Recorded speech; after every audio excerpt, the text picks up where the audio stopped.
Okay, I'm going to call this meeting to order. Could I get the roll call? Yes. Commissioner Braun? Here. Commissioner Pearson? Here. Commissioner Warning? Here. Let the record show we do have a quorum. Okay, let's stand for the Pledge of Allegiance. I pledge allegiance to the flag of the United States of America and to the republic for which it stands, one nation, under God, indivisible, with liberty and justice for all.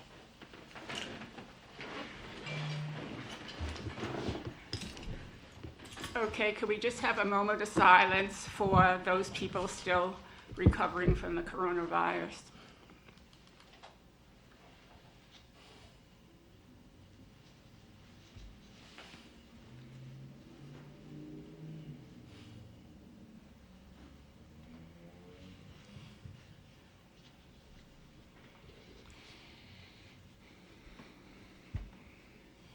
Okay, Calvin, are you going to do the public presentation?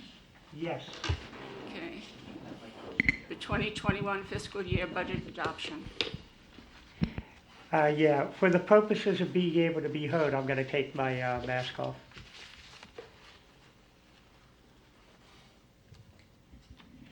All right, so we're gathered here tonight to approve to review and approve the fiscal year budget for 2020, 2021.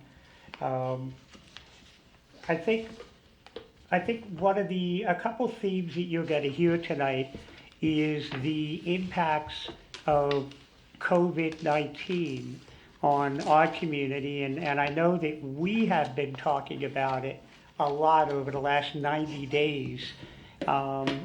And I think it's important that residents understand that typically when the economy gets really good or goes south, it typically takes about 2 years for the full effects of that to trickle down to the local government level. And I'm going to give you an example of why. Number one, when people are not working, which large numbers of people have not been working over the last 90 days, they are not driving. They're driving less.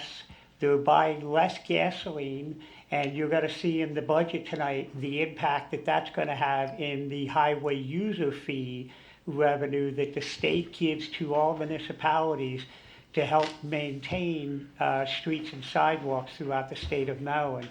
A good portion of that money that's developed in that fund comes from a tax on the sale of gasoline. So if many millions of people, which we know there were millions of people that were out of work for a long period of time, and probably, thousands in the state of Maryland and maybe even thousands in Cecil County and maybe a couple hundred or more in the town of Rising Sun, that's less gas being purchased, which means there's less sales tax on the gas being collected. So you're going to see where COVID-19 is going to impact that. The other thing is that when people are not working, they're not paying as much income tax. And so you're going to see where we are predicting some downward trends in the collection of income tax in the future. And then another item that you're seeing is personal property tax, because personal property tax is generally a tax put on businesses for the equipment, so forth and so on. When businesses are not able to open, they may or may not be able to file their taxes. They may be late in filing their taxes. And let's not forget that both on the federal level and on the state level, the time to file your taxes was extended also. So you're going to see some of the trickle-down impacts on our budget as we go forward. The other thing you might see is a trickle-down effect on real estate values, where we collect property tax on the assessed value of properties. I'm going to give you a presentation in a moment to bring everybody up to speed on how the real estate tax rate is generated and some interesting data as it relates to the Town of Rising Sun.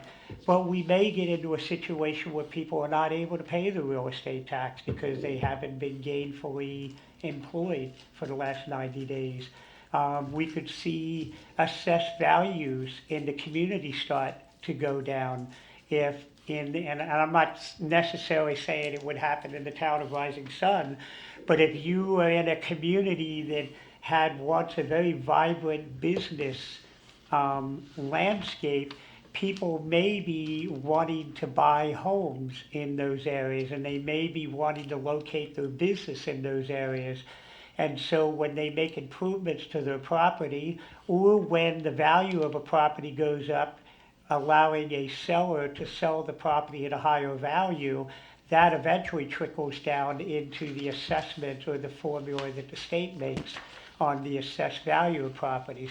Well, if we have the large number of businesses that are projected to not be able to reopen when this is all said and done, you could have the value of homes start to decline in an area, and you could have the value of property start to decline, because you could be in a community where there's a lot of boarded up businesses as a result of COVID. So, as we've talked about in the past, the Town of Rising Sun has, had an uphill battle for the last 10 or 15 years or so as a result of the sewer and water moratorium. And every year you hear me talk about how the numbers support the chokehold that had on our ability to provide services to our residents. And this board, along with other boards, have been able to balance budgets every year and still provide a variety of services to the residents, and even some services that other communities are not providing. I don't have the graph here, but you've seen the graph that I've shown in the past, where if you take the amount of real estate tax that's collected in the Town of Rising Sun and divide it by the number of people in the Town of Rising Sun and compare that to the other communities in the county, we have the second lowest tax rate per individual citizen in the community. It comes out to about $310 per person is what the charge is. Hypothetically, every person recorded by the U.S. Census, according to the 2010 census data, if they all had to pay money to cover the real estate tax, it would be about $310 a person. You go into other communities and that rate is as high as $500-600 per person. And the unique thing about that is the Town of Rising Sun is one of, I believe, only 4 communities that provide its own police department. And so when you talk about the real estate tax that needs to be generated to pay for a police department, we're one of 4, and we are the second lowest tax rate in Cecil County. We are one of only 2 communities that provides its own code enforcement and does its own building inspections. And the reason why I bring those items up is there is a cost to providing those services. And so when you look at that statistic, the Town of Rising Sun actually has the cheapest cost per resident in the county, per resident per tax rate collected. Now, the interesting thing is that diagram was done 2 years ago when the town's tax rate was 0.48 per $100 of assessed value. If you look at a lot of the communities in Cecil County, their tax rate has gone up over the last couple of years. The Town of Rising Sun has actually gone down. As everyone knows, last year the elected body voted to reduce the tax rate from 0.48 per every $100 of value down to 0.47.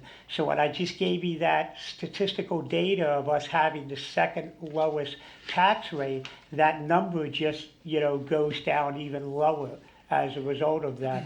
We're still not the lowest because one of the communities, Perryville, still has a lower tax rate than we are, but we also know a lot of that is driven by the fact that they get a fairly sizable chunk of revenue from the Hollywood casino down there that helps augment the police department and their tax base. So I don't think we're ever going to be able to catch up to Perryville on a tax rate because we don't have a Hollywood casino generating large sums of money or having to pay large sums of money to our town. So all in all, when you look at where we are right now, we are providing a very diverse service to our residents at a cheaper rate than all but one community in Cecil County.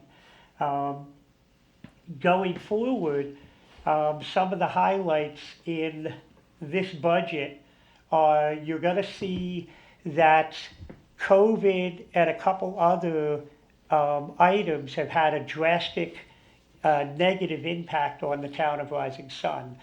However, the town of Rising Sun in this budget you're going to see has squeezed our belt even tighter.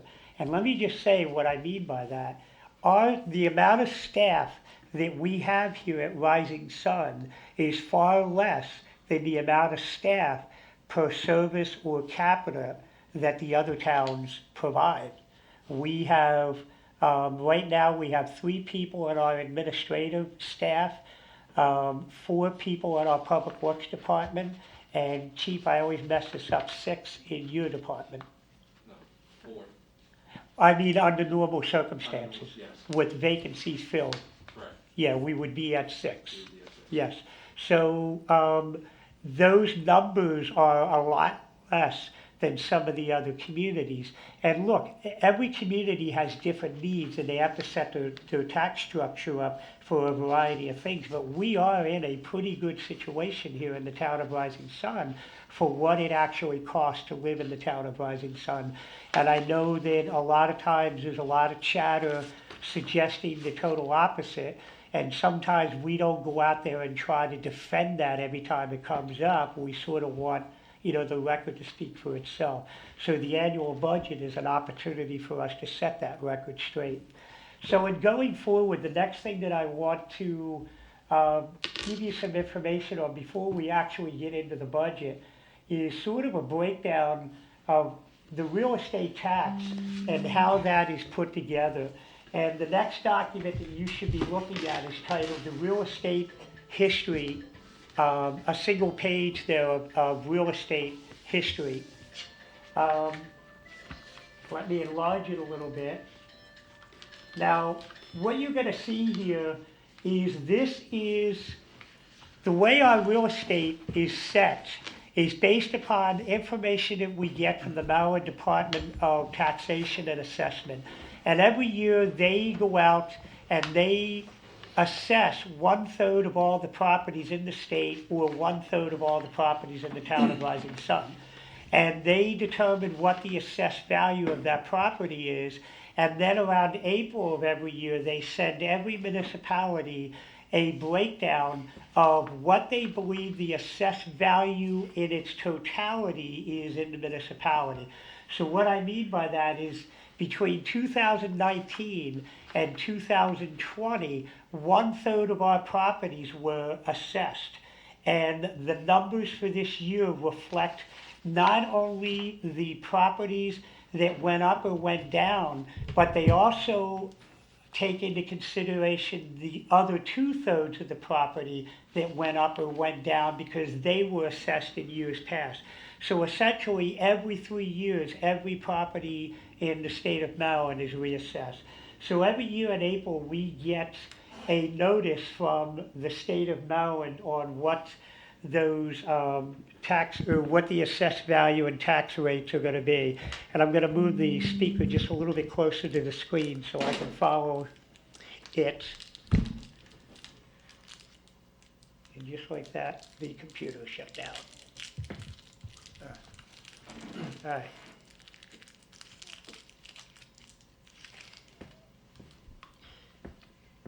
Give me 1 second. I had the computer shut down on me.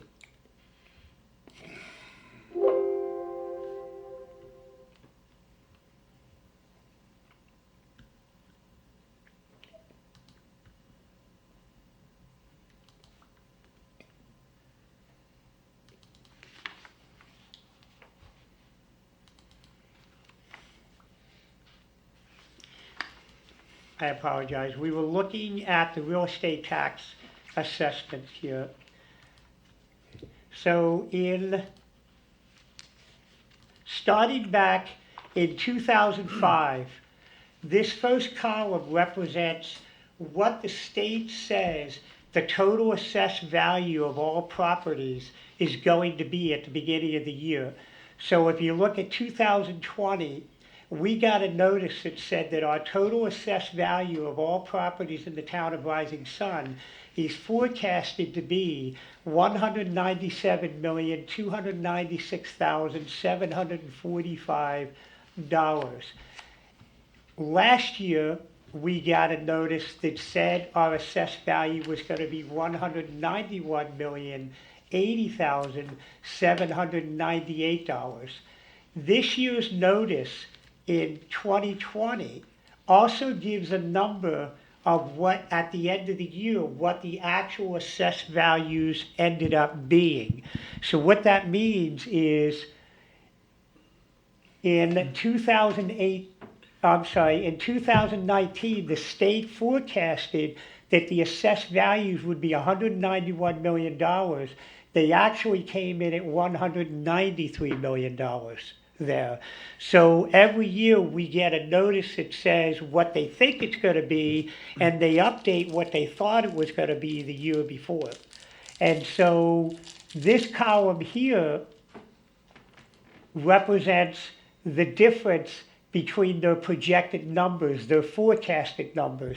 So in 2019, they projected our property values to be 191 million and the rest of the numbers. This year they're saying is 197 million, which would be an increase of $6.2 million of new assessed value in the community. That is a 3.25% increase over what they projected last year. The next column over here is how accurate the state was. And I've come up with a formula on how I calculate what we can safely depend upon from the evaluation.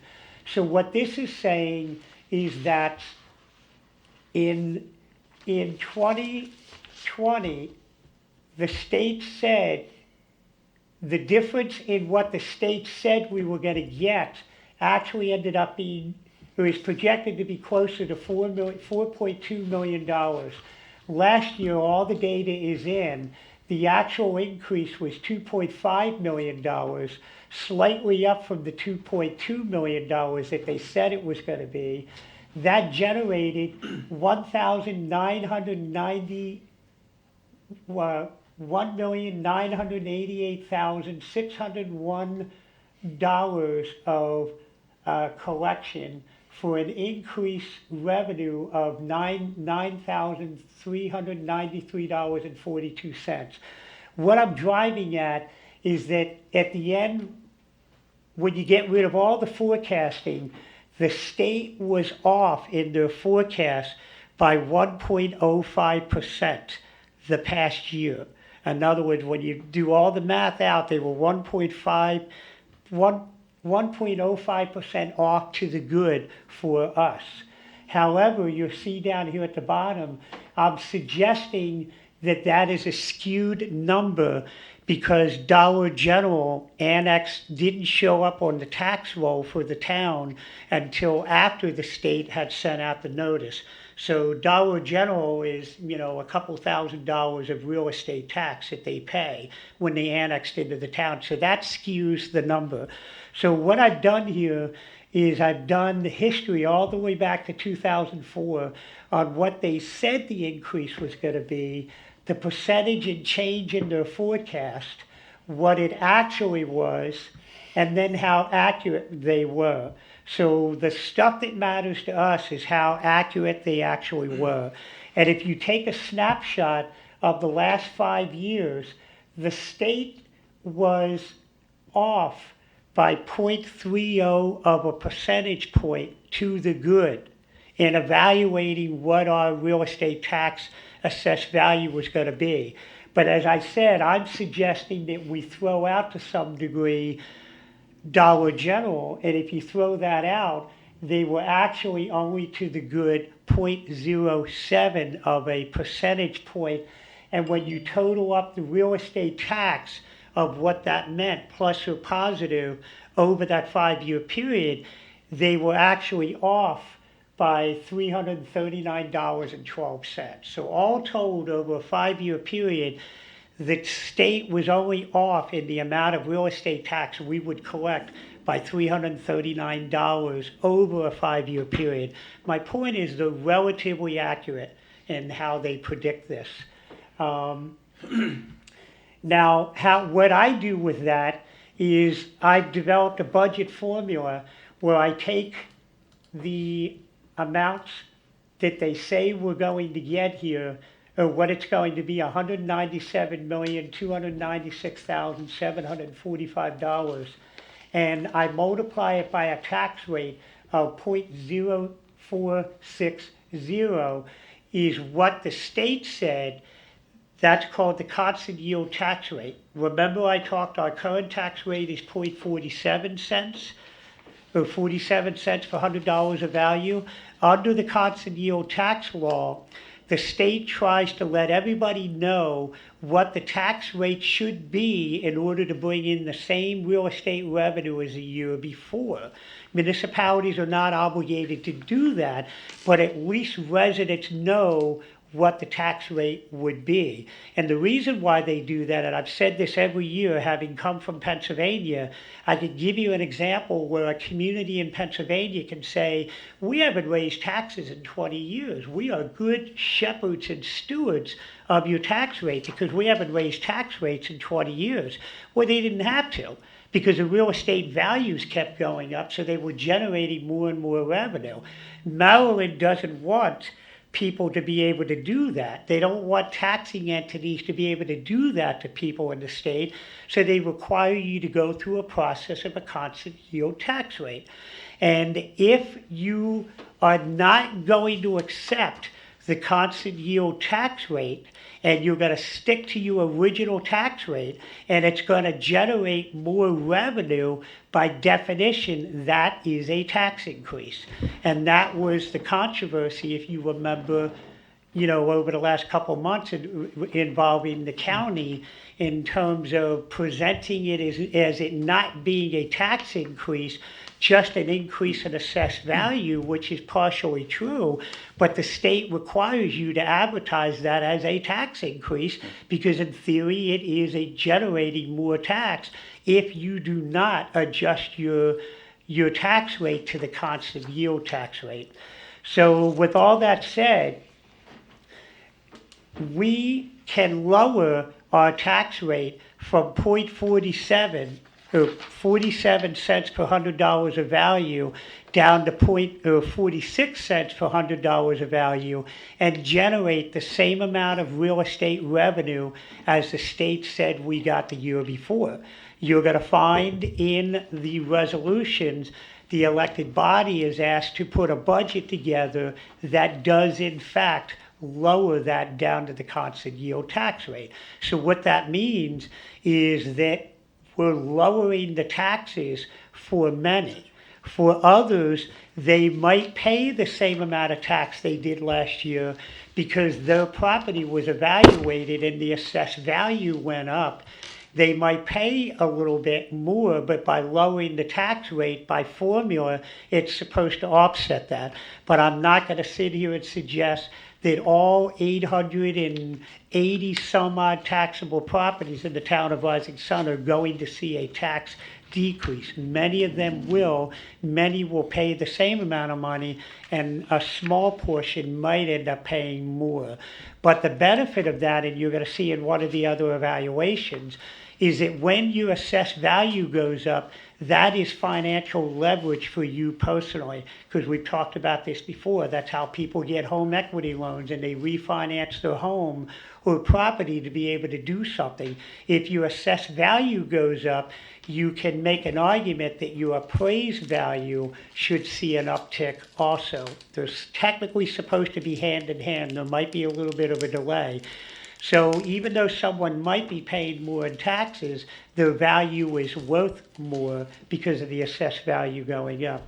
So what I do is, despite the fact that the state has an accuracy rating of within 0.3% to the positive, I do our budget based on a 1% miscalculation on their part. In other words, I balance the budget based upon using 99% of the projected real estate that will be collected. So that means we're balancing a budget this year on expecting $898,489.38 of real estate tax here. What you're seeing below is this is a formula that I do in the budget, that my goal is to make all of our departments in the general fund revenue neutral, with the exception of the admin and the police department. And so what you're seeing here, for instance, if you look at code enforcement, public works, streets and sidewalks, these numbers of 86,000, 37,000, 47,000 automatically populated here based upon what the projected expense is going to be. Those numbers populate in there, they come off of this number of 898, and when it's all done populating, the number down here should be 898 and match the number up here on the top. So this is sort of a fail-safe way that I make sure that in the myriad of budget work that I don't misrepresent a number and throw the budget out of whack. And so after all these departments populate the revenue side to make the department revenue neutral, what is left over goes in as real estate tax for the police department. So you're going to see here that the town contributes $284,981.51 towards the revenue side of the police department to help offset the expense side of the police department. So that's how that calculation works there. Now let's talk a little bit about what this is going to result in. By lowering the tax rate from 0.47 to 0.46, the town could have collected $927,294.70. So we are basically going to not collect $19,729 of real estate tax. We're essentially giving that back to the residents in the form of tax break, a reduction in the tax. If we kept the 47-cent rate, everybody would be paying more money in taxes this year. So the elected body is essentially giving that money back to the 890 some odd taxable properties in the town of Rising Sun. The next item that I want to show you is what this really translates to. Over the last 2 years, as I said at the beginning, the town had a tax rate of 48 cents per $100 of value in 2018. The real estate values went up. And if you remember, we said that we wanted to bet on the economic growth of the community instead of artificially generating more revenue. What I mean was we saw upward trends of people making investments in their property, values going up, businesses moving in. So instead of raising taxes to get more money, we lowered the tax rate, still got a little bit more money, but in fact gave some money back to the residents. So we lowered the tax rate from 0.48 to 0.47, and now we're lowering it down to 0.46. That translates into $58,675 of less taxes that our property owners are paying to the town over the last 2 years. That is a reduction of 6.5% in the amount of money that we collect. That is essentially a 6.5% tax reduction across the net of the community there. That again is the elected body, and you're going to see more about it. The elected body still wants to bet on residents and businesses being in control of their own destiny and generating additional revenue to help contribute to the town without us having to raise taxes to do that. The other interesting thing is that the town officially opened for development in November of 2018. You remember the ceremony we had and we passed the resolution. That was a culmination of building the new wastewater treatment plant and being able to make the commitment to Chester Water and lift the building and sewer moratorium that had made it so nobody new could come into the community essentially. That resulted in an increase in $11,437,883 of additional real estate value in the community. So when the state every year is talking about what they think the assessed value is going to be for the entire town, it actually was an increase of $11 million. So the point is, the investments that we are doing doing exactly what you folks are hoping, which is instead of artificially raising real estate tax, you let the market control itself. And you can see that your wisdom in the direction is paying off because you've seen your values go up $11 million. Now when you start to talk about another Achilles heel that the town has is that over the past decade or more, the town has never been able to build up a rainy day fund. And just like any business, you need to have a rainy day fund. Just like any household, it's very dangerous to live check to check or paycheck to paycheck. And to some degree, the town of Rising Sun has been doing that over the last couple of years. And obviously lowering the tax rate sort of compounds that a little bit. But we need to start thinking about and setting a goal of what we should be putting in reserve.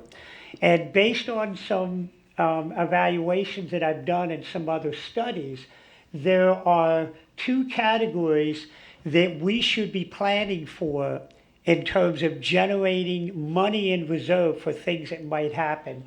And one of them is budgetary uncertainty. And COVID-19 has shown that events can negatively affect our economic outlook and over time impact our revenues like real estate values, income tax, and other revenues. In short, it is recommended that you have 12.5% of your revenues to be set aside in reserve. So if you have the bottom falls out and you have a big reduction in revenue like we're seeing this year, potential reduction in revenue, that you have some reserves, you have some money in reserve to be able to do that. The other thing that you should be setting aside here is emergency reserve. And we are not immune from emergency infrastructure failures such as Ryan Drive and now Vallivue. To back up, we all remember what happened in Ryan Drive because of bad development in the past. We ended up spending close to $500,000 repairing Ryan Drive. We just had another instance in Vallivue where we're looking at, about $300,000 to fix Vallivue, the water line and the paving. It would be helpful if we had money in reserve to be able to do that kind of stuff. Again, a general rule of thumb is that we should have 12.5% of that type of money, that type of expense, set up in your reserve funds. When you look at our general fund expenses and you add in $600,000 a year in paving, what I mean by that is our streets are getting older. And although we have been able to pave these streets, whenever we go to do that, we're typically looking at anywhere from $500,000 to $600,000 to really take a bite out of the decaying streets. So if you add $600,000 to the expected revenues that we have coming in right now, that brings us up to $2.5 million to operate our general fund. If you multiply that by 25% to set aside your reserve funds, that means that we should have about $648 in reserve. Right now we have about $300,000 in reserve. So you can see we're not where we need to be.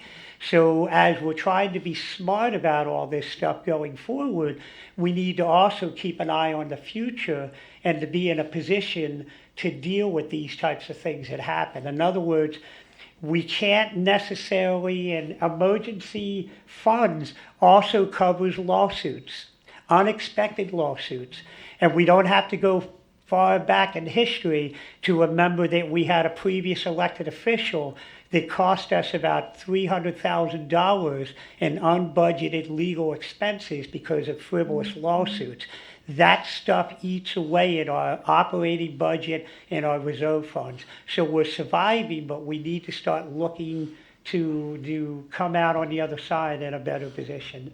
So that's sort of a lesson on the real estate tax and how that's impacting us. Now let's get into the actual general fund budget itself. And I'm going to go all the way down to the last page. And if you guys go to your last packet, which would be the debt service, it starts with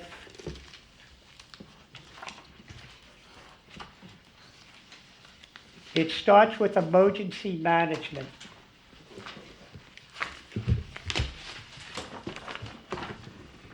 And when you get into the emergency, that last page, you will see that last year, this column here on the left, we budgeted $2,269,533.38 in projected revenue last year. And that's what we used to balance our budget last year.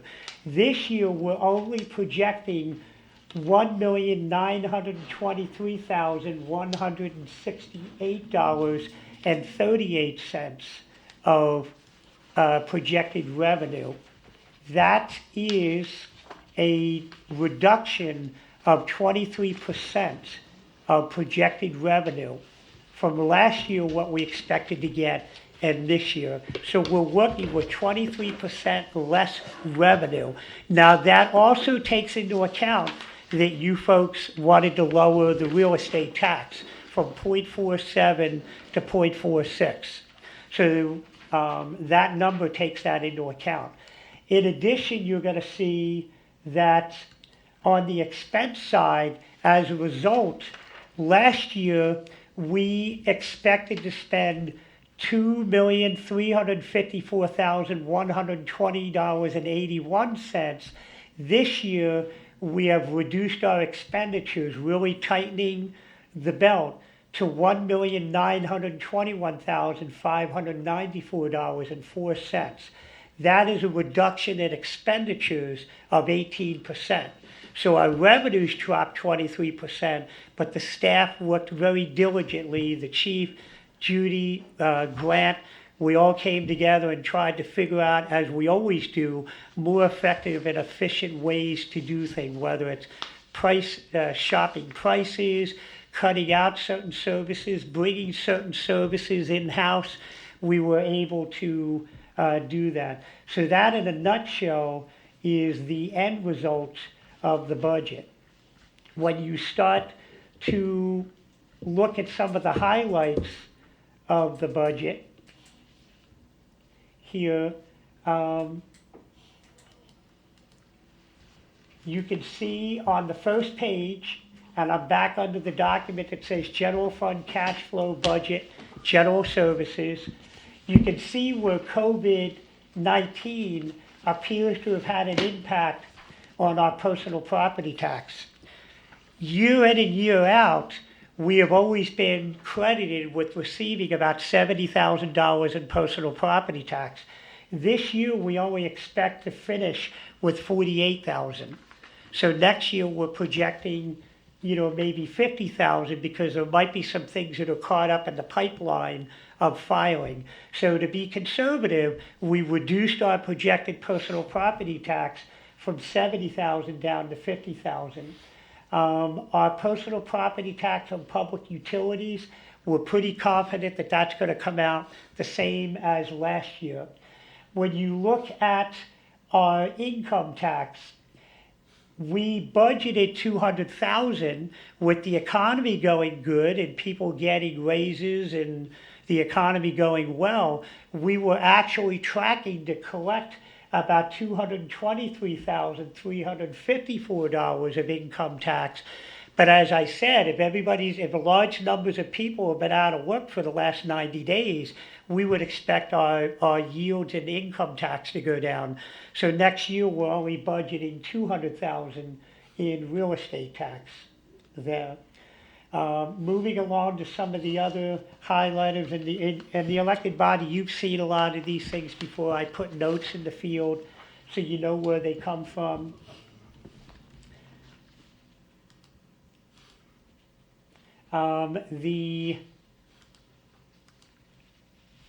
The general services is projected to bring in $453,330 of revenue. But note the line above. Remember when I talked about our rainy day fund and having those reserves set aside? We might have to go into that rainy day fund for about $100,000. And as we always say, if we do those things and there's no increase in revenue or reduction in expenses with us being able to save money before we pull the trigger to do those things, we're going to have to go into our reserve fund for $100,000. So if you were to take $100,000 away, our projected revenue in general admin would be $353 instead of $453. The expenses in general admin, if you go to page 3 of that document, are projected to be $213,273.43. Again, we don't try to make general admin revenue neutral because there are other funds that come in there that, although they all help to pay some of the other departments, it makes it so we don't need to earmark real estate tax for general admin. So now when you look at the police department here, the police department is projected to bring in $316,676.51 of revenue. That is down from $403,826 of revenue last year. But again, that could be a byproduct of how much real estate tax was set aside for police last year. And if that number is less than last year, that's why you see less revenue coming in. And the reason for that, you're going to see later on in the budget, is that we have an unfunded mandate from the state regarding stormwater management. And we've got a heck of a lot more money that we have to spend in stormwater management, which means real estate tax that was originally put in the police fund last year now gets redirected to some of the unfunded mandates. So that's really the difference between the revenues between the two. When you look at the projected expenses,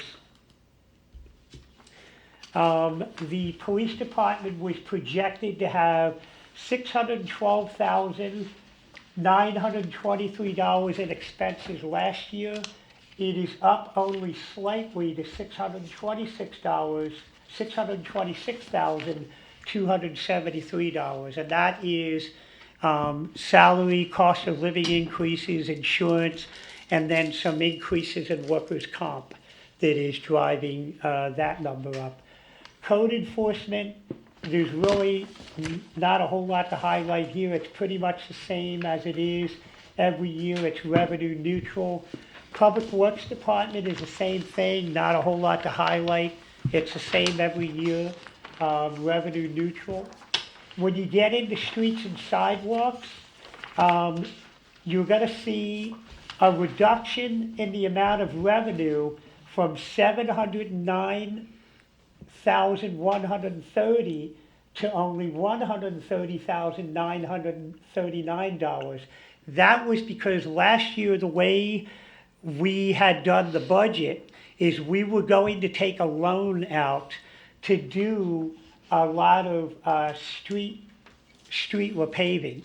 And so we were showing the loan proceeds as showing up in the revenue side to zero out the expense on the expense side. So if you were to take out that $575,000, you're probably right around 130,000 of revenue, which is what we are this year. So again, there's really no change. That's more of an accounting, the way we're doing the accounting that's driving that change. Streets and sidewalks is revenue neutral. There are some items in here that under streets and sidewalks, for Pauline in your world, we still have $15,000 budgeted for patching and sidewalk work. We actually have more than that. We have probably, when it's all said and done, closer to about $25,000 to use on sidewalk repairs and filling of potholes. Our street paving's done in another category. So we still have money there. And this goes back to a couple years ago when we decided to not hire contractors to do our work and to buy equipment so our people could do it. So now this $15,000, $20,000 is 100% concrete and material costs not going to a contractor. So it enables us to spread our dollar further to fix streets or to take care of sidewalks and fill some potholes. So I wanted to highlight that for Pauline in there. When you get to solid waste, you're going to see that our revenue on solid waste, because solid waste is now paid for out of real estate tax, the amount of the difference in revenue is only like $1,000 from what it was last year, but there's a big difference. If you see at the top under collection fee, and that would be line 443 on your document, we've gone from collecting $10,000 for people that pay for trash service to down to 1,000, and that's a byproduct of us no longer providing trash collection for Meadowside Apartments. Meadowside Apartments, we were running into issues where we were getting extra charges for their dumpsters being overflowing with stuff, and they were getting a little irritated because we were passing the $150 bill that the trash company charged us to them. They were having some issues with people in their complex putting trash in the recycling bin, and that was driving up charges. So we mutually agreed that they would just go hire a contractor on their own and handle their own trash collection. So that means that we're no longer billing them, and that's why you see the trash collection fee drop from $10,000 to $1,000. We still have a variety of properties here that get more than one trash pickup at their property, and so that comes in under the utility bill and then is transferred over to this line item here, and it comes out to maybe about $1,000 in total. Properties that have either more than one trash can, more than one recycling can, and we pick that up in the utility billing. Because as we know, the real estate tax now pays for the trash collection. So that's the highlights in the trash. If you look for a second at line item 487, and 488, that is the amount of money that we pay Waste Management for our trash and recycling collection. Even though the contract calls for a price increase we're actually going to be paying less than what we were projected to pay last year because again, we're no longer collecting from Meadowside. And so you're seeing how that number works through the system and comes out. So we're actually going to be paying a little bit less to Waste Management, but that's just because we're not collecting as much trash. And we charge Waste Management the way we did our bid spec. We didn't do a flat rate. We did a charge per trash can. That protects us and it protects them. If we had done a flat rate, Meadowside could have jumped out and we still would have been paying the same amount of money. Parks and Recreation, there's really no change in Park and Recreation. We're just holding status quo on our day-to-day maintenance that we do in there. Debt service, there's a new loan in there. If you look at line item 598,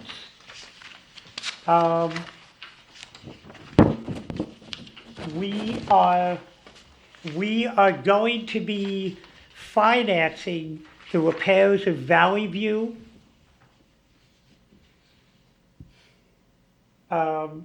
We're financing the repairs of Vallivue, and we're also financing the repaving of Wilson Avenue between Main Street and Hopewell Lane to include, if you recall, the telephone poles and some mailboxes and the fire hydrant are actually in the street. Instead of paying to move all those things and going through the aggravation, and given the fact that we get complaints about speeding in those areas, we have the ability to dig the sidewalks out, make them 5 feet wide so that the hydrant, utility pole, and mailboxes will all now be in the sidewalk as opposed to out in the street. So we're rolling that into a loan to be able to do that. So that's about $600,000 worth of infrastructure. So I want to stop for a second. When we talk about the doom and gloom of reductions in revenues and reductions in expenses, we're still getting very creative to still keep the town moving forward and repaving and fixing things. We're finding better ways to do things. So we're still keeping the town moving despite reductions in revenue and tightening the belt. The other thing you're going to see in here is a new loan payment, which is covered under 604, line item 604, and that's an annual payment of $16,200, and that is for a new backhoe. The Public Works are riding around in a backhoe that is over 25 years of age.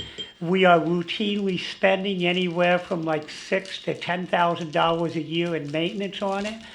We were able to piggyback on a tri-state bid between New Jersey, Pennsylvania, and Maryland, which is enabling us to get a backhoe that normally sells for $135,000, and with the trade-in of our backhoe, that cost goes from $135,000 to $97,000. And so we're doing a 7-year loan to pay that off, and the payment price is going to be $16,000. So there's a good example of where we try to find savings by thinking outside the box and being able to jump on bid packages in other states that we're allowed to jump into. Now, the big thing that's throwing our budget way out of whack is stormwater management. And you're going to see that last year we projected revenue, all real estate, of $51,595.11. But we now had to jump that up to $113,286.27 because of the unfunded mandate from the state to now be responsible for stormwater management. And you're going to see that our expenses in stormwater management, if you go to just below line item 660, our expenses, projected expenses, go from $51,595 to $113,386, of which about $90,000 of that this year is simply evaluations that we have to do. And under the stormwater management, it's actually an EPA regulation that got handed down to the state, which got handed down to the county, which is now getting handed down to the towns. It's an unfunded mandate. And basically what it says is when you go back to the Chesapeake Bay and how negative, bad things that get in the water can affect the Chesapeake Bay, you recall we had to build a $16 million wastewater treatment plant because of the protection of the Chesapeake Bay. Now we have to essentially go around and assess the condition of every point of entry in the town of Rising Sun where something can get into it that eventually gets to the Chesapeake Bay. So you're talking about stormwater ponds in some of the developments or businesses. You're talking about stormwater catch basins in the road, and you're talking about streams that run through properties. And even though the streams run on private property, the town is still responsible for doing an evaluation of those items and is still technically responsible for any remediation that either has to be done or can be done in the future. So this is what I mean by that. We could do an evaluation of every point of entry in this community and they could come back perfect, no issues, but we still have to reduce our nutrient footprint by 20% every year. And when you use that mathematical formula, we have to come into compliance by 2025. And the estimated cost to come into compliance is about $1.3 million. We don't have a revenue stream in place for $1.3 million. As you can see right now, we're using $113,000 of real estate tax just to do the first phase of study. That's all we're doing is the first phase of study. This isn't doing it's doing very little repairs, brick and mortar repairs anywhere. It's not really doing anything to lower that 20% footprint. So what we are doing is I've been working with the other town administrators. During the COVID, most of the town administrators have been getting on a phone conference every Monday morning, and we meet for about an hour, hour and a half, and we talk about issues that are affecting all of us. And I've always said it was such a wonderful opportunity for the communities to start to work together. We're starting to see that because the 4 communities that are impacted the worst by the MS4 are Perryville, Elton, Northeast, and Rising Sun. And it has to do with population. The other towns like Port Deposit, Charlestown, Cecilton, Chesapeake City, they don't have a stormwater requirement, MS4 requirement. We do. Now let me take you back memory lane on why this is even more insulting. If you remember many years ago, the county came in here and said that Summer Hill was in violation and they were not maintaining their stormwater ponds. And they came in and said Breaker Court was in violation and Maple Heights was in violation. They were in violation, truth be told, because the county wasn't keeping a close enough watch over what was happening. And the EPA came into the state, and the state came into the county many years ago and said, you guys have to reduce your footprint by 20%. They had all the burden on it. The towns didn't. Well, now the law has changed, and essentially the county is now able to pass off what they didn't do in the past and expenses they did not make. They are now able to pass that off to the municipalities. Now, with that said, we've had conversations with the county public works department, and they have been very supportive they have continued to do all the inspections on the stormwater ponds. They are sharing that information with us, And we are hoping that we can put a program together where the county picks up some of the cost of this $1.3 million, because 2 years ago, they had 100% of the cost. 5 years ago, they had 100% of the cost. And because they were not able to get to it, in all fairness, they've had a lot of work to make up for over the last couple of years. I don't want to sound like I'm throwing the county public works under the bus, because they're not. They've been great to work with. But it's up in the air over whether or not the county's just going to pass that financial burden completely onto the towns, or if we're going to share in that.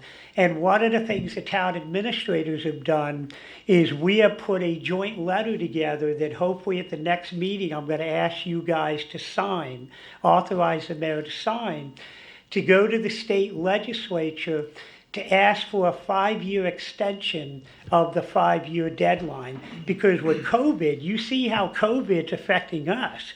Where are we going to come up with $1.3 million over the next 5 years when we could continue to see decreases in all of our revenue streams? So we need the legislature to get involved to push the deadline back 5 years. So we're working to do that.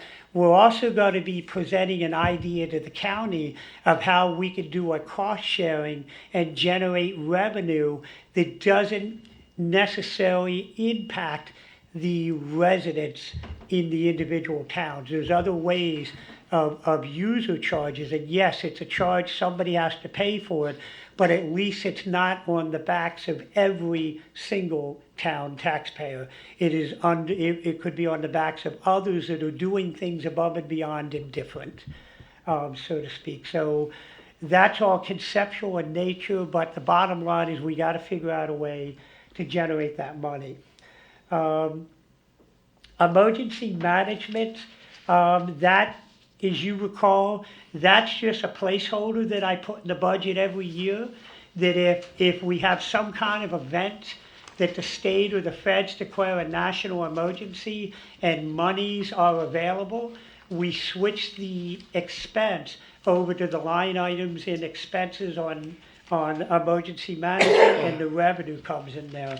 And it's just a way of us easily tracking those things so we can turn those in to the state and federal agencies.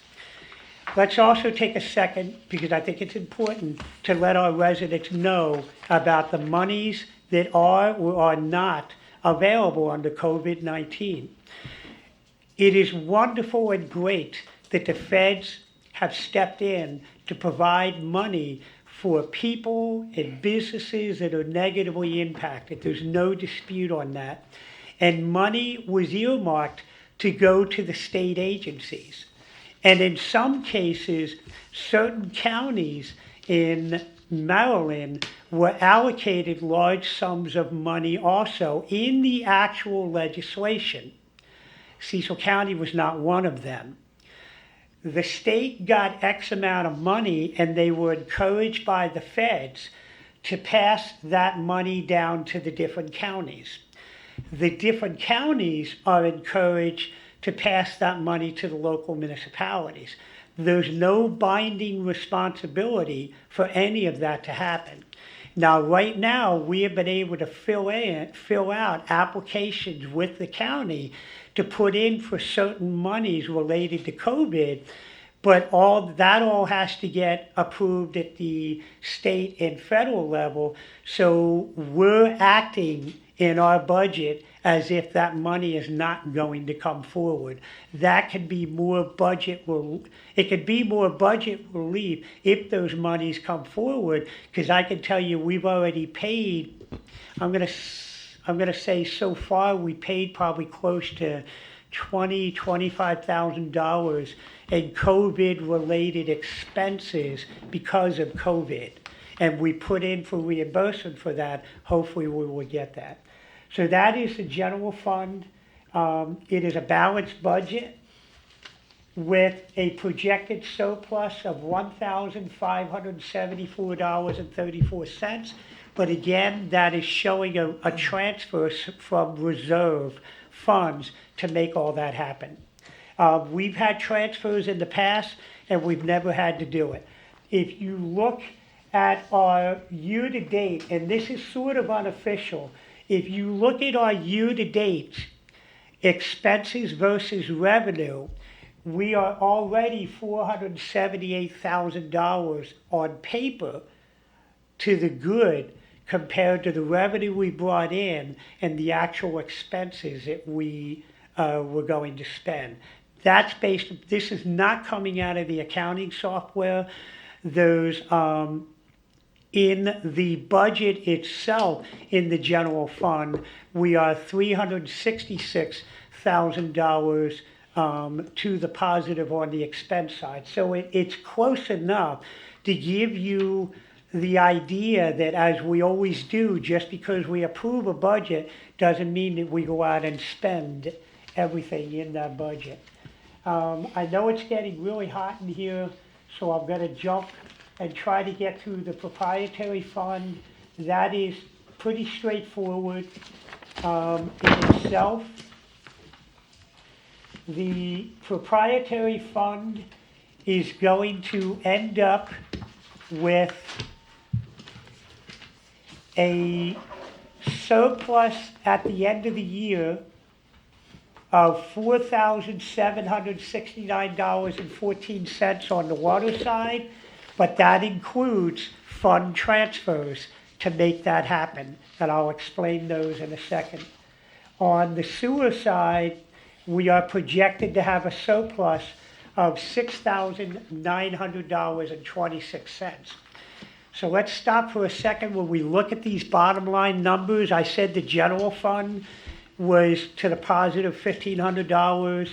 The sewer is to the positive $6,900. The water is to the positive, I think I said, 4,700. When we talk about 25% of reserve funds, that leftover money is what goes towards those reserve funds. So you can imagine, we're not, unless we save a lot of money on what we project to expend or bring in a lot of revenue that we didn't plan on, it's really hard to build up that rainy day fund that we really need to be doing in the future. So I always like to help people see the relationship between these numbers and why they are so important. On the water side and on the sewer side, there are some things that this budget, based upon some conversations, takes into account.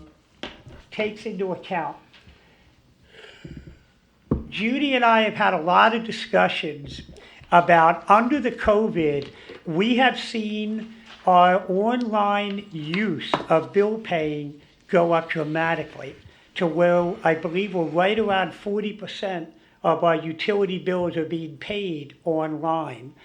Our theory is, let's do away with the 3% surcharge on there, because right now, under the COVID, we're not allowed to charge that 3% charge to use a credit card and pay online.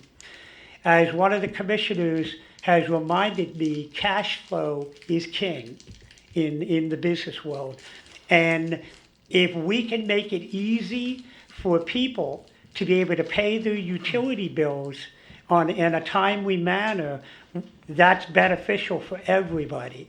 And so one of the ways to do that is to make it more attractive for people to be able to sit at their computer and just log in and pay by credit card. So to make that more attractive, we have balanced a budget that is going to do away with that merchant revenue that we would, when somebody would pay their utility bill, they would pay 3% more of the utility bill, I believe, up to a max. And that would come into our utility billing system, and we would track that as merchant revenue. And you can see that's under, Judy, I'm not, where's the merchant revenue here? Under line item 17, row 17, water merchant fees, we normally budget about $7,500 a year in the water and 7,500 in the sewer. So on one hand, yes, we are talking about doing away with all that money, but we think it'll be beneficial to be able to make it easier for people to pay. So the budget is balanced. You guys in the future would still have to approve a resolution to be able to do that. So that's how the budget is balanced there. The other thing we're looking to do is that we have too many people that are not paying their utility bills in a timely manner, in large part because we only do quarterly shutoffs, which means somebody cannot pay their bill by the time you run everything out for about 120 days.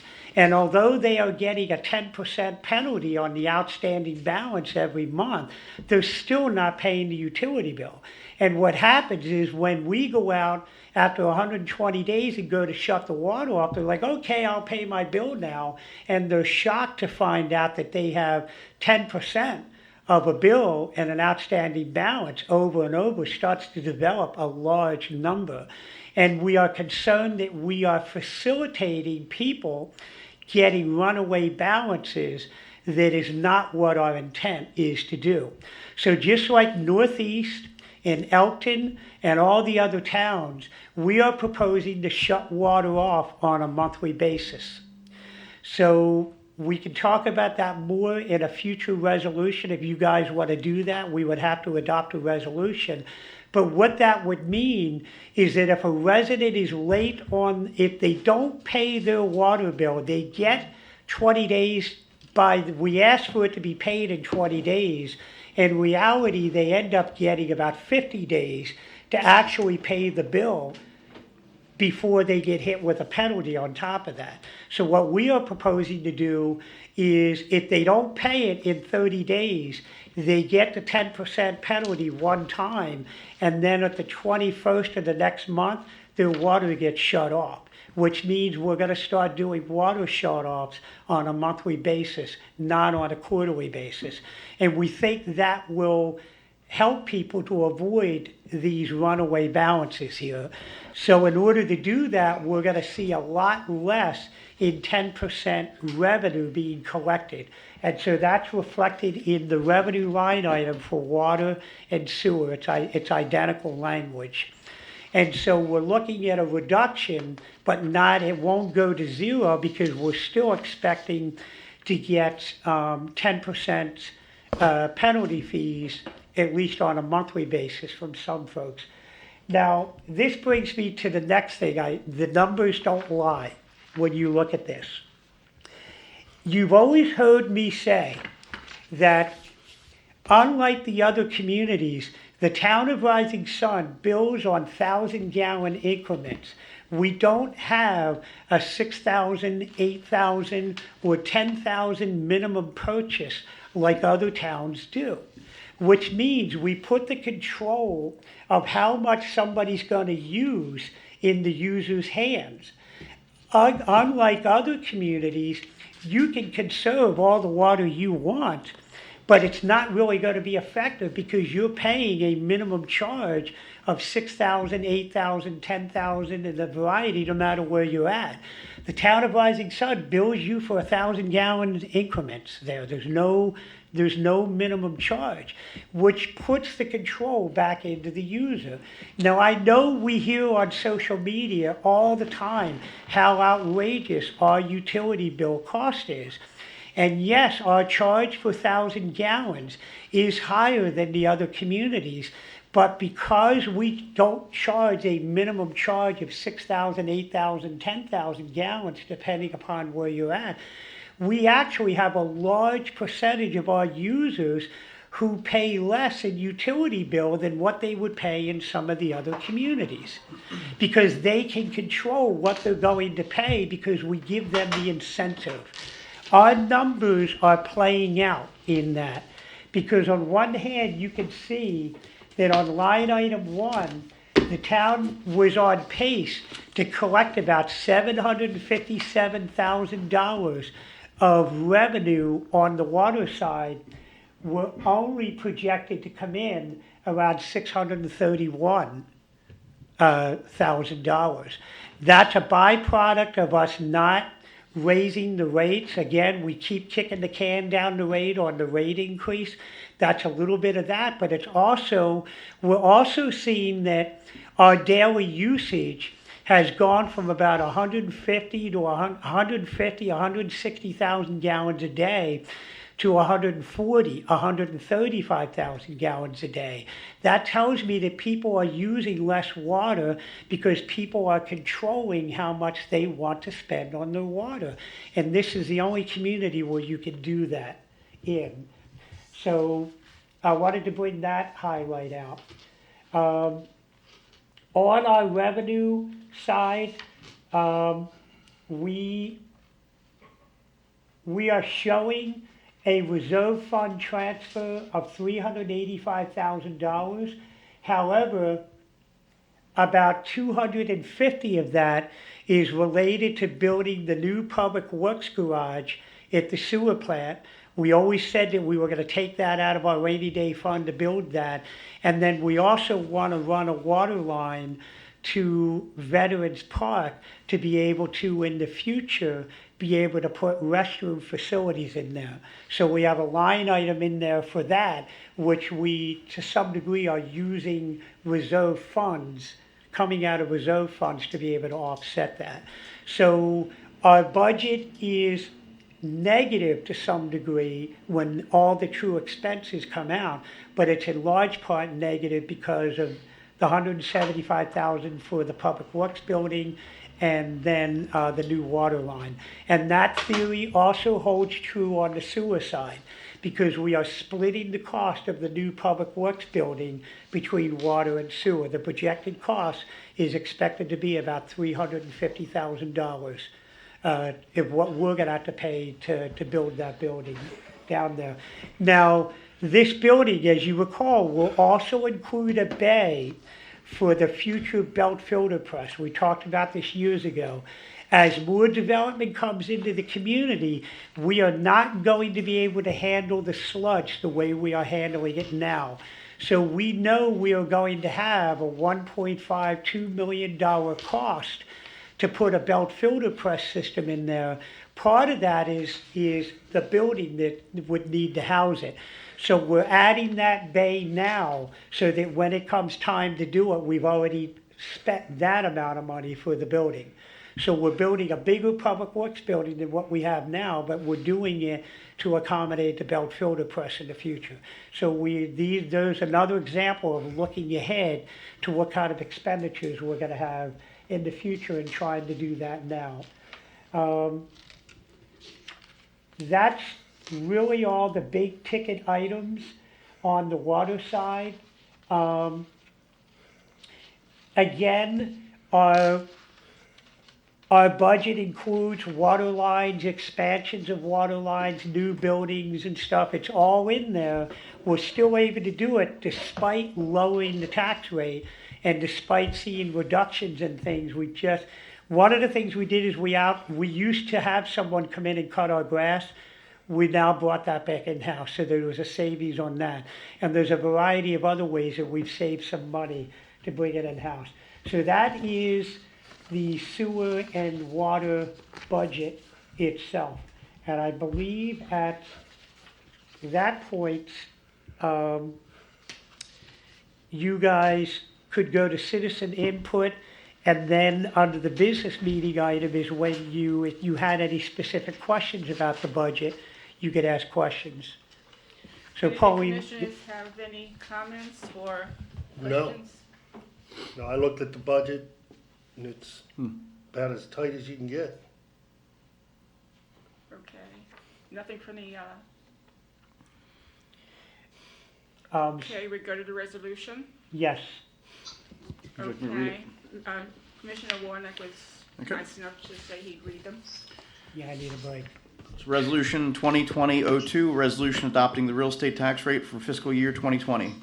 Skipping the boilerplate, whereas Chapter 9 of the Code of Ordinances of the Town of Rising Sun, titled Finance, Taxation, Business, and Trade, contains provisions that grant the Board of Commissioners with the power to appropriate municipal monies for any purpose and to levy, assess, and collect ad valorem property taxes or any other type of tax allowed by law, and to have general management control of the finances of the town. And whereas the town has received notice from the Maryland Department of Assessment and Taxation, the final taxable net assessable real property base for the town of Rising Sun will increase by roughly $4,217,346, which will result in a projected increase of revenue for the 2020 fiscal year of roughly $19,729.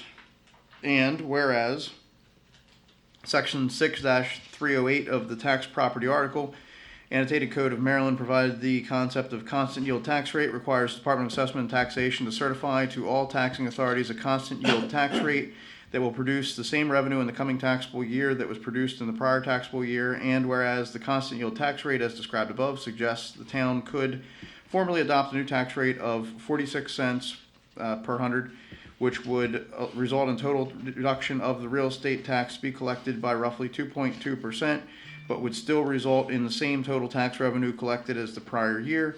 And whereas the town of Rising Sun, like other small municipalities, provide basic services such as streets and sidewalks, maintenance, parks, trash collection, and other amenities to our residents. However, Rising Sun is rather unique in the amount of other services that are provided through real estate revenues, such as daily police patrol and protection, weekly trash, recycling and yard waste collection, movies in the park, Sunfest, Spooktacular, Winter Extravaganza, Shop with a Cop, Tiger Trot, Little League Parade, carol singing, and other family fun activities, all while still maintaining the fourth lowest overall tax rate of all of Cecil County towns and the second lowest real estate tax burden per resident in Cecil County. And whereas the past few months have been difficult for everyone, and the mayor and commissioners are mindful of the uncertainty facing our world, our staff has been cautiously monitoring the financial horizon and crafting a budget that reflects the realities of what we are facing as a community. The effects of COVID-19 on our economy have impacted many of our residents and businesses and raised concerns about financial consequences that are still not known at this point.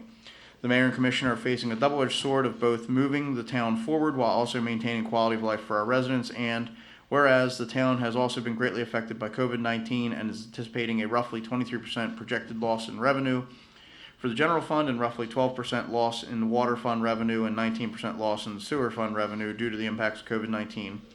And whereas the mayor and commissioners, despite these unexpected impacts, do not want to forget about our property owners and recognize that the prosperity of our property owners is the greatest asset to be protected by the mayor and commissioners. And whereas the mayor and commissioners believe that artificially generating revenue by raising taxes at this critical time would only further the impacts that COVID-19 has had on our community and is not in the best way forward. Our residents and businesses need a moment to catch their collective breath, but more importantly, they need a chance to chart their own best path for recovery going forward. We will all get through this, but we must be smart. Therefore, be it enacted and resolved that the mayor and commissioners wish to invest further in our property owners by maintaining constant yield tax rate at 46 cents for each $100 of assessed value.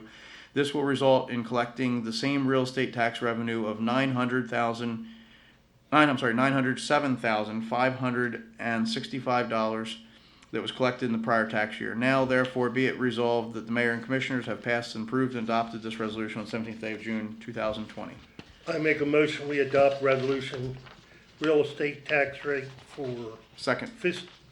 fiscal year 2020, resolution number 2020-2. Second.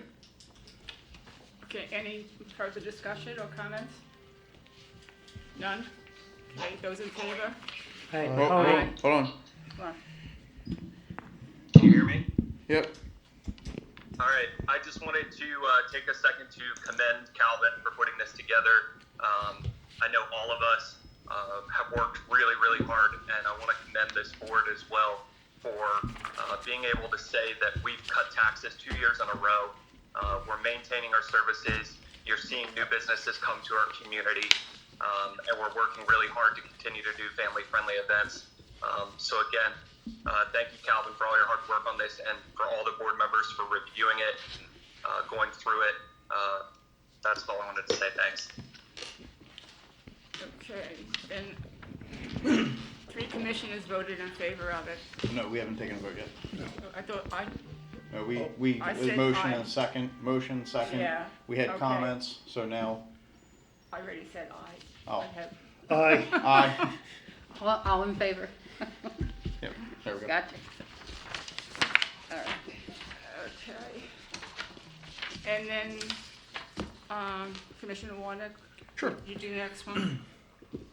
Resolution 2020-03, a resolution adopting an annual budget for the fiscal year July 1st, 2020 through June 30th, 2021, and authorizing collections of taxes herein levied, assessing service charges, and appropriating funds for the fiscal year, skipping the boilerplate, moving right on to whereas Chapter 9 of the Code of Ordinances of the Town of Rising Sun, titled Finance, Taxation, Business, and Trade, contain provisions that grant the Board of Commissioners with the power to appropriate municipal monies for any purpose, and to levy, assess, and collect ad valorem property tax or any other type of tax allowed by law, and to have general management control of the finances of the town. And whereas the town has received notice from the Maryland Department of Assessment and Taxation that the final taxable net assessable real estate property base for the town of Rising Sun will increase by roughly $4,217,346, which would result in a projected increase of revenue for 2019 fiscal year of roughly, I think you mean 2020 fiscal year, of roughly $19,729, and whereas Section 6-308 of the Tax Property Article Annotated Code of Maryland provides the concept of constant yield tax rate, requires the Department of Assessment and Taxation to certify to all taxing authorities a constant yield tax rate that will produce the same revenue in the coming taxable year that was produced in the prior taxable year. And whereas the Mayor and Commissioners have adopted Resolution 2020-02 titled Resolution Adopting the Real Estate Tax Rate for Fiscal Year 2020, which will lower the town's tax rate from 47 cents for each $100 of assessed value down to 46 cents for each $100 of assessed value.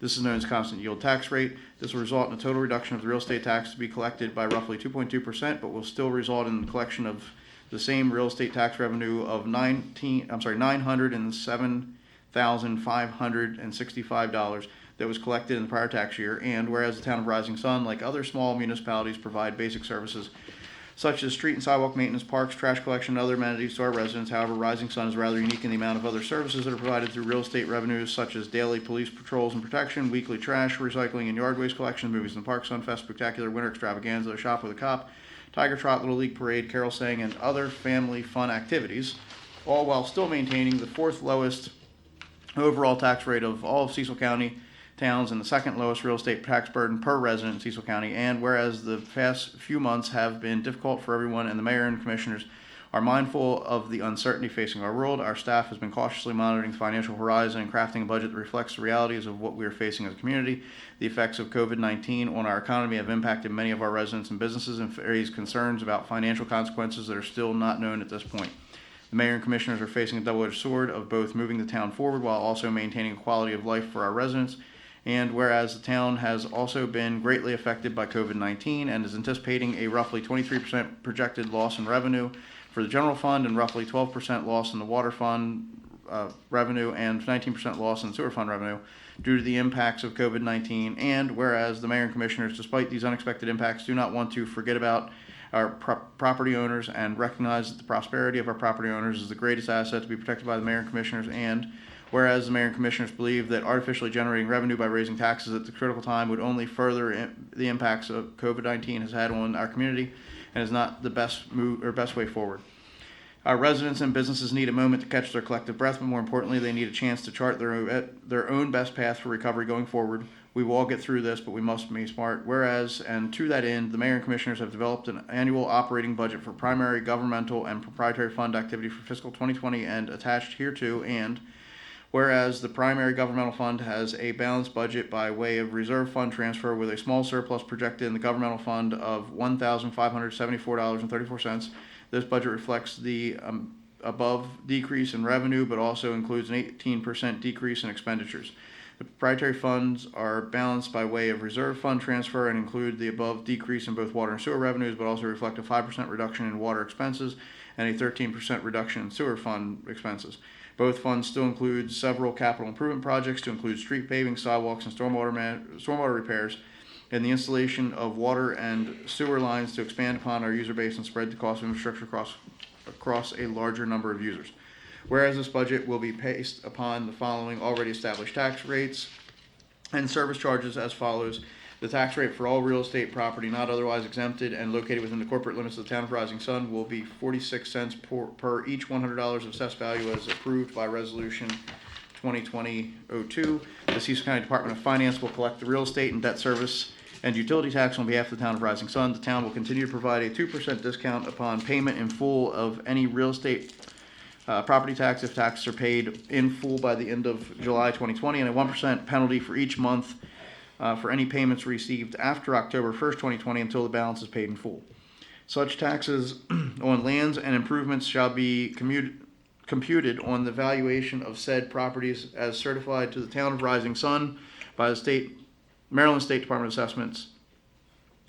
The tax rate for all tangible personal property of businesses, utilities, or contract carriers operating in the corporate limits of the town of Rising Sun shall remain at 90 cents per $100 of assessed value of all tangible operating personal property, including commercial inventory. In computing and levying such taxes on tangible personal property, the valuation of said properties as certified to the town of Rising Sun by the Maryland State Department of Assessments shall be used as the assessed valuation of tangible personal property.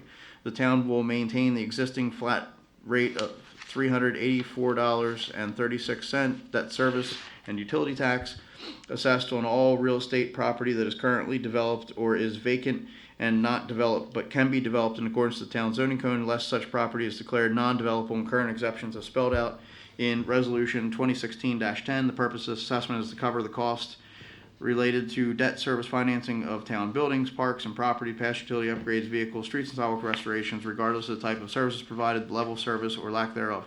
This assessment will be reflected on the annual real property tax bill issued by the county and will be subject to the same discounts and penalty fees as real estate property taxes. Some revenue projections as shown in the budget are related to fees as indicated in the town's current fee schedule as set by resolution from time to time by the Board of Commissioners. The town utility rates will continue to follow the prescribed 5-year phase-in rate plan in place. Discounts for early payments of utility bills, failure to pay utility bills, building permits, and other service fees to the town will continue to be spelled out in the town's adopted fee schedule, which can be amended from time to time by resolution of the mayor and commissioners. Therefore, be it enacted and resolved that the mayor and commissioners of the town of Rising Sun wish to adopt the proposed fiscal year 2020-2021 annual budget to include the tax rates and service charges as set forth above, and now therefore be it further resolved that the mayor and commissioners have passed, approved, and adopted this resolution on the 17th day of June 2020. I make a motion, we adopt resolution 2020-3, the annual budget for the fiscal year July 1, 2020 through June 30th, 2021. Second. All in favor? Aye. Aye. Aye. Okay, it's passed by unanimous vote. Okay, now. Commissioner Pearson, do you have any reports? No, I don't. Commissioner Warner? No. I have none Thank you. either. Feel lightheaded after that. Okay, we have upcoming meetings, town meeting on June 23rd at 7 o'clock, on July 14th at 7 o'clock. And Independence Day on July 3rd is a holiday and town hall will be closed. Trash and recycling collection on June 19, waste yard collection on June 22, trash and recycling on June 26, yard waste collection on June 29th, trash and recycling on July 3, yard collection on March 6. I'm sorry. Oh, here you go. I noticed that this morning on the Okay, Typo there. July 6. Oh, yeah, The last March, one, July. Yeah, yard it's a typo. collection. similar. I make a Okay. motion to adjourn. All in favor? Aye. Aye. Huh?